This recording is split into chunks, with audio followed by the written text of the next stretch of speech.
Shalom, I'm Uriah Ben Avraham, and this is part 5 in the series, The Difference Between the Hebrew Mashiach and the Christian Messiah. In part 5 today, we're going to be covering that there is no prophecy of a Mashiach dying to fulfill the meaning of the sacrifices. Now, if you have not already subscribed to this channel, please subscribe below. Also, hit like on this video. Join us here on this channel, Talmidei Yehoah, and follow this playlist so you may learn all the points, all 7 points on the difference between the Hebrew Mashiach and the Christian Messiah. So let's get into it. There's no prophecy of a Mashiach dying to fulfill the meaning of the sacrifices. Many followers of the New Testament teach that Jesus fulfilled the law and now the law is no longer needed. A typical verse quoted is in the book of Matthew, which says, quote, "Do not think that I came to destroy the law or the prophets. I did not come to destroy, but to fulfill." From this verse, many believe Jesus was the fulfillment of all sacrifices. All animal sacrifices were said to be types of Jesus, and now that the antitype has come, the types are no longer required. The problem with this line of reasoning is that it is entirely made up by the New Testament writers. There is simply nothing, not a single verse in the Torah, the Nevi'im, or the Ketuvim, the Torah, the prophets, or the writings that suggest the sacrifices typified a future Mashiach that would die so Chet could be forgiven. If animal sacrifices were instituted for the sole purpose of teaching Israel about the need for a future human sacrifice, then why is that teaching never made? I mean, think about it. The instructions about the animal sacrifices are perhaps the most detailed of all the instructions in the Torah. Take the time to read through the first 5 chapters of the book of Vayikra. That's the book of Leviticus, Vayikra. And then ask yourself, why isn't there any connection with a future Mashiach or a future Savior? We can clear up a lot of misunderstandings by reading through the books that have been mislabeled as the Old Testament. Once we start reading through the Torah, we will realize that many of the animal sacrifices had nothing to do with Chet at all. There are various types of sacrifices that were offered and for different purposes. Let's take a brief survey so we can get the full picture. The first 5 chapters of the book of Vayikra, which the Greeks call Leviticus, provide detailed instructions on the various types of sacrifices. Chapter 1 begins with discussion on the Olah. This is the offering of ascension, mistranslated as burnt offering. And again, that's a bad translation. You wouldn't offer burnt food to your spouse, let alone to the Creator, right? So the idea of calling it burnt is wrong when the imagery of the Hebrew word is that it goes up. It's an offering that goes up to Yehovah to be consumed by him. So the Olah is a type of offering where all that is offered is to ascend up to the Most High in smoke as a soothing aroma. Hebrew for that is reach nichoach.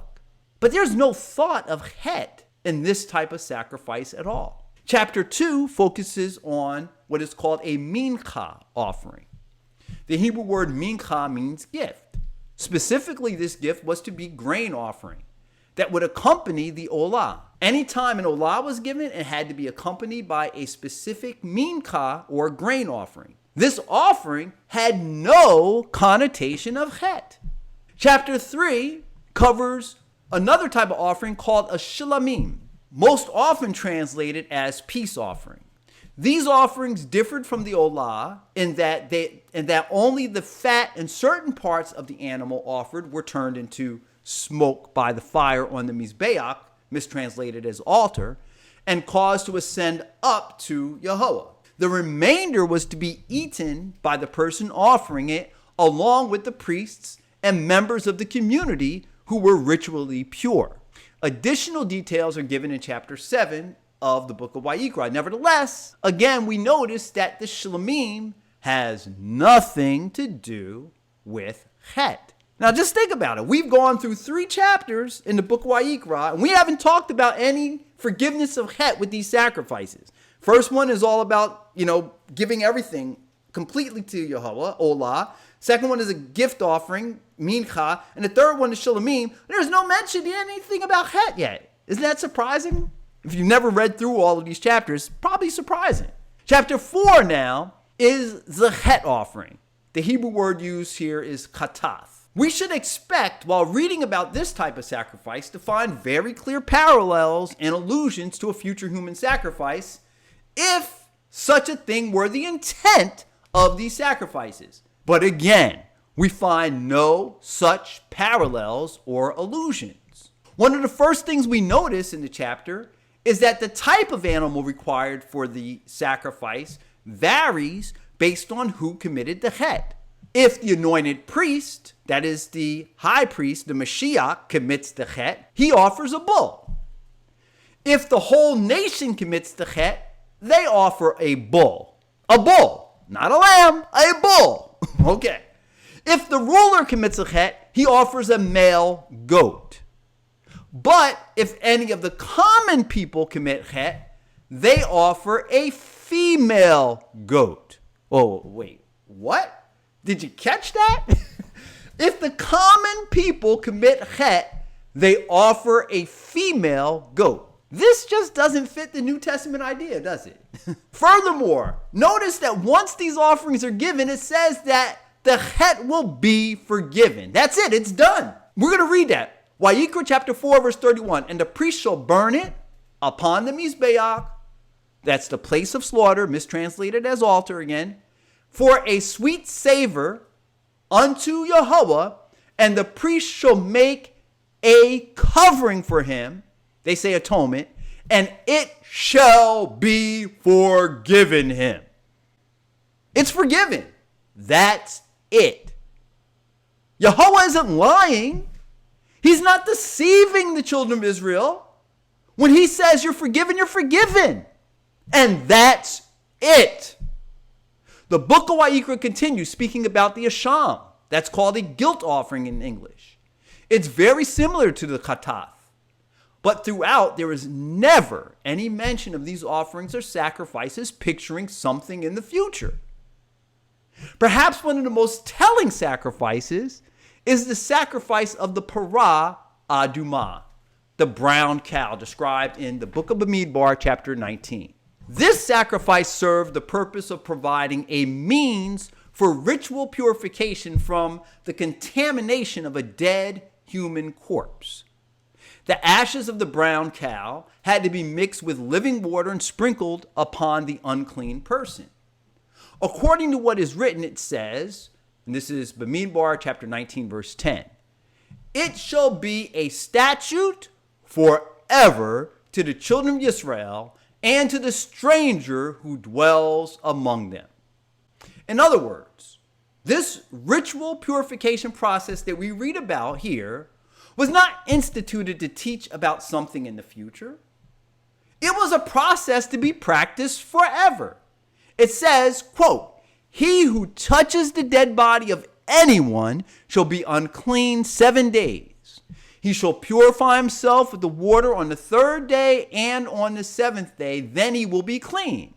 But if he does not purify himself on the 3rd day and on the 7th day, he will not be clean. When one reads the chapter, one begins to understand the seriousness of the contamination of a dead human corpse. Anyone who was in a room where a dead corpse was located and not purified contracts this special contamination related to a dead human corpse. Stepping on a grave results in this contamination. Touching any part of a dead human corpse results in this contamination, requiring a 7-day purification ritual. You have to go through that entire ritual to be cleansed. It says again, Bamidbar chapter 19, verse 20, but the man who is unclean and does not purify himself, that person shall be cut off from among the assembly because he has defiled the sanctuary of Yahweh. The water of purification has not been sprinkled on him, he is unclean. Now, since a dead body is considered unclean and causes a state of uncleanness mandating purification through the brown cow ritual, prior to coming into contact with anything holy, such as the temple or any of the vessels of the temple or any sacrifices, does it make any sense at all to think that this was done away with by the death of a human on a cross? If one were to believe in the death of Jesus fulfilling this particular sacrifice, how would it work? How would it work with respect to a dead body? Do dead bodies cease being unclean because of the death of JC? Or do people instantly get clean even though they are touching a dead body? The prophet Yechezkel prophesied about the future restoration of Yisrael when Yehovah will be king over all the earth. We read of that in Yechezkel chapter 44, verse 23, and we're going to also read verses 25 through 26. It says, "And they shall teach my people the difference between the holy and the unholy, and cause them to discern between the unclean and the clean.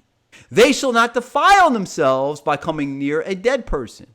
Only for a father or mother, for a son or a daughter, or brother or unmarried sister, may they defile themselves. After he is cleansed, they shall count 7 days for him." Yes, in the time of the prophesied restoration of the kingdom of Israel, we will continue to keep the same laws of ritual purification that the ancient Israelites kept, that we read about in Bamidbar chapter 19. They have not been done away with, and they don't picture some future human sacrifice. Yechezkel's vision makes it abundantly clear that a dead body will continue to be unclean, even in the future when the new temple is built.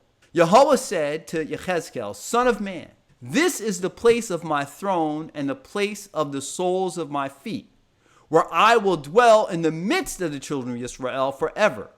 No more shall the house of Israel defile my holy name, nor shall their kings by their harlotry or with their carcasses of their kings on their high places. Now let them put their harlotry and the carcasses of their kings far away from me, and I will dwell in their midst forever."